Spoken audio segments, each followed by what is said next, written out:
Hello students, welcome back to your very own YouTube channel Concepts Made Easy। तो हमने अपने previous video में harmonic mean complete किया था और उसी के साथ हमारा मेजर्स ऑफ सेंट्रल टेंडेंसी वाला टॉपिक कंप्लीट होता है। और आज से हम स्टार्ट करेंगे एक नया सीरीज जो है आपका मेजर्स ऑफ डिस्पर्शन। तो मेजर्स ऑफ डिस्पर्शन क्या होता है?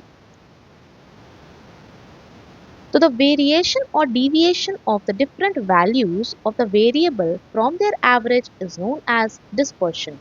यानी कि हमारा एवरेज से हर एक वैल्यू कितना डिफर करता है, कितना वेरी करता है, वो बताता है हमको डिस्पर्शन। यानी कि हमारा जो डेटा है वो कितना स्कैटर्ड है या फिर स्क्वीज्ड है। स्कैटर्ड है या फिर स्क्वीज्ड है का एक एग्जांपल देखते हैं। मान लेते हैं आपको दिया हुआ एक ग्रुप ऑफ डेटा जिसमें एक डेटा है आपका 46, 48, 50, 52, 54। ये है आपका ग्रुप ए। ग्रुप बी दिया हुआ है आपको 30, 40, 50, 60 एंड 70। ठीक है, चलिए अब ग्रुप ए का मेरे को मीन बताइए। ग्रुप ए का मीन अगर हम निकालते हैं तो आप कैलकुलेट करेंगे यहाँ पे sigma sigma x by n से, तो आपका यहाँ पे मीन आएगा एक्स बार ए आएगा आपका 50 और यहाँ पे आपका एक्स बार बी आएगा 50। दोनों का मीन तो सेम है, लेकिन ए वाले डेटा में हम देखेंगे कि मेरा जो वैल्यूज है वो 50 के बहुत ही नज़दीक है, यानी 46, 48, 52, 54। यानी कि ये सेट ऑफ डेटा मेरा जो है वो स्क्वीज्ड है। ठीक है, स्क्वीज्ड फॉर्मेट में है, मतलब आसपास सारा वैल्यूज लाई करता है, ज़्यादा वेरी नहीं करता है। लेकिन वही अगर हम सेट बी देखेंगे तो वहाँ लिखा है 30, 40, 50, 60, 70। ऑल्दो इसका भी मीन मेरा 50 ही आया है, लेकिन मेरा जितना वैल्यूज दिया हुआ है वो मेरा इस मीन से बहुत ज़्यादा वेरी करता है, यानी दूर दूर है। यानी मेरा जो ये डेटा है वो स्कैटर्ड है। तो मेजर्स ऑफ डिस्पर्शन में हम यही देखते हैं कि हमारा डेटा कितना स्क्वीज्ड है या कितना स्कैटर्ड है, कितना वेरी करता है या कितना स्प्रेड है। ठीक है, चलिए आगे देखते हैं। So there are two types of measures of dispersion। दो तरह का measures of dispersion होता है। एक होता है आपका absolute measure और दूसरा होता है आपका relative measure। Absolute measure of dispersion क्या होता है? वैसा measure of dispersion जिसको हम in terms of units express कर सकते हैं, जहाँ पे हम कह सकते हैं कि similar quantity या similar unit वाले डेटा को हम measure करते हैं।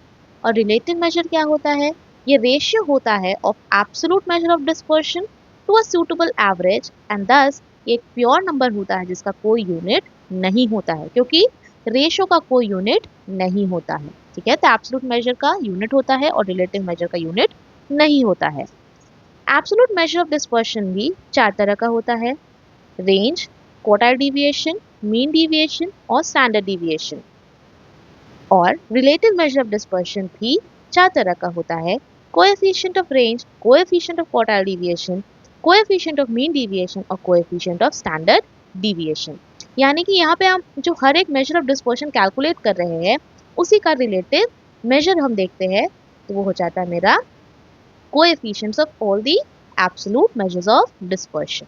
ठीक है, तो आइए एक एक करके देखते हैं सारा मेजर्स ऑफ एब्सोल्यूट डिस्पर्शन और measures of relative dispersion.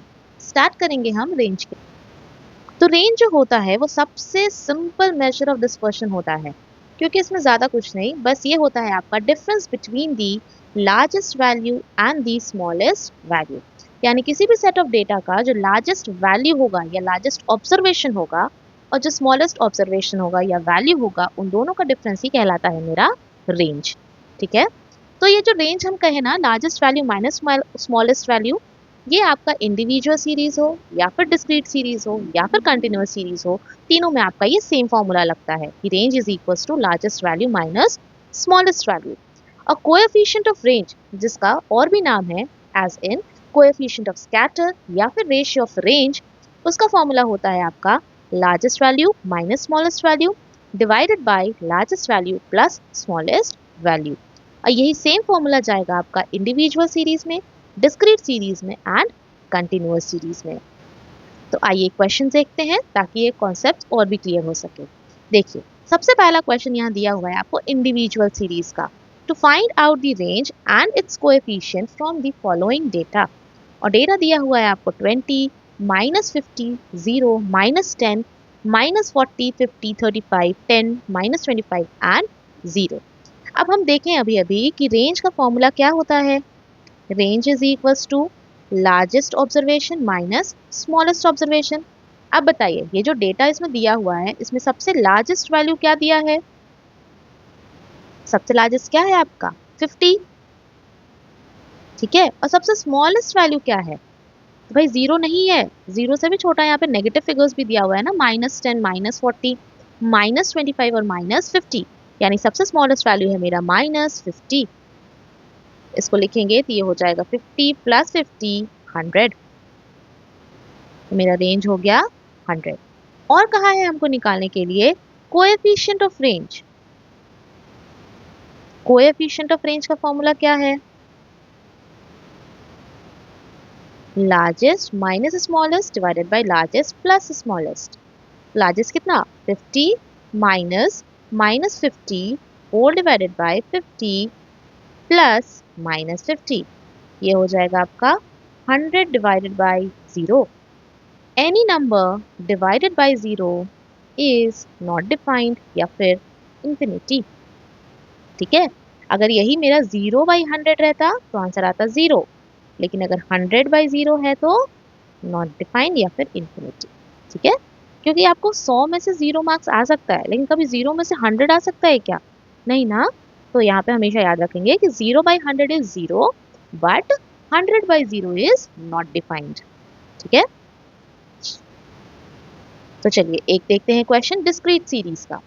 Discrete series में दिया हुआ है आपको find out the range and its coefficient from the following distribution. X का वैल्यूज दिया हुआ है 10, 11, 13, 15, 18, 20, 21, 22।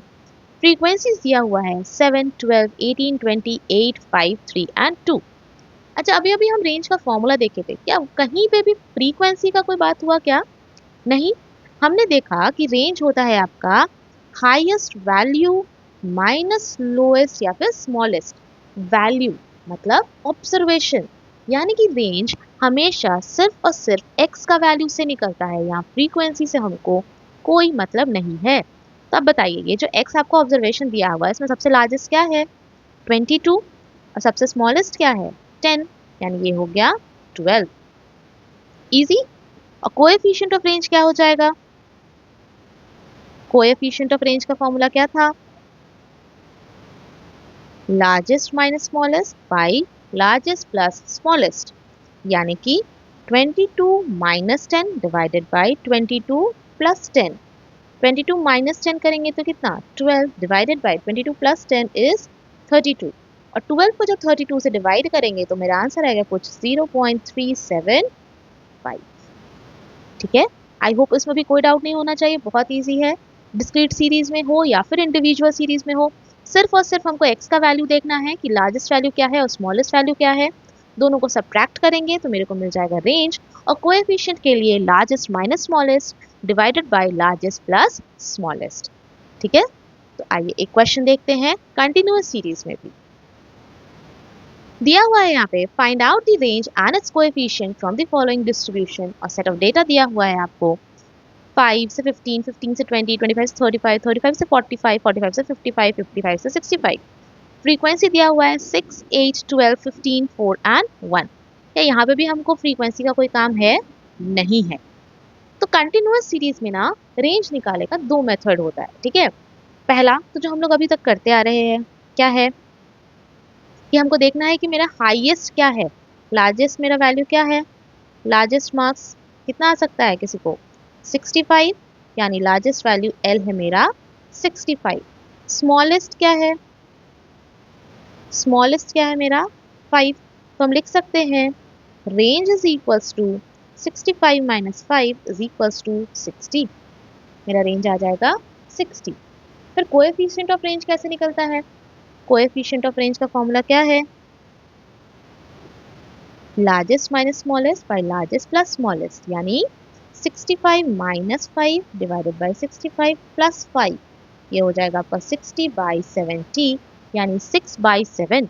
और 6/7 जब डिवाइड करेंगे तो आएगा 0.857, ठीक है। तो ये तो आपका पहला मेथड है जो हमने देखा इंडिविजुअल सीरीज में भी और डिस्क्रीट सीरीज में भी।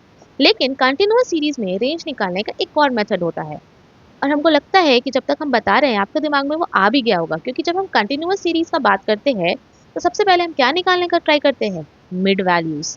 यानी कि एक फॉर्मूला होता है आपका मिड वैल्यूज वाला, तो सबसे पहले निकालते हैं मिड वैल्यूज। मिड वैल्यू जब हम निकालेंगे तो ये कितना हो जाएगा मेरा, 5 प्लस 15/2 यानी कि 20/2 10, यहाँ 15 प्लस 25 यानी 40/2 20, ये हो जाएगा मेरा 30 40 50 एंड 60। अब बताइए यहाँ पे हमको दूसरा मेथड से अगर हम रेंज देखें तो क्या होता है, mid value of highest class minus mid value of lowest class. ठीक है, mid value of highest class minus mid value of lowest class. और कोएफिशिएंट होता है वही same, largest minus smallest divided by largest plus smallest. तो इसमें हम formula हम पुट करते हैं, रेंज, ये है आपका मेथड 2। ठीक है, कंटिन्यूअस सीरीज का दूसरा method. Mid value of highest class मेरा 55 से 65 है, इसका मिड वैल्यू कितना है 60, यानी 60 minus mid value of lowest class यानी 5 से 15 का मिड वैल्यू कितना है 10, यानी ये हो गया आपका रेंज 50। ठीक है, और कोएफिशिएंट ऑफ रेंज क्या हो जाएगा मेरा, लार्जेस्ट माइनस स्मॉलेस्ट यानी 60 माइनस 10 डिवाइडेड बाय 60 प्लस 10, ये हो जाएगा 50 divided by 70 which is equals to 0.714। ठीक है, आई होप रेंज में आपको कोई डाउट नहीं होना चाहिए क्योंकि बहुत इजी है। बस largest value minus smallest value gives you the range, और कोएफिशिएंट ऑफ रेंज होता है largest minus smallest divided by largest plus smallest. तो कल फिर मिलते हैं एक नए कॉन्सेप्ट के साथ, तब तक के लिए कीप प्रैक्टिसिंग। Thank you.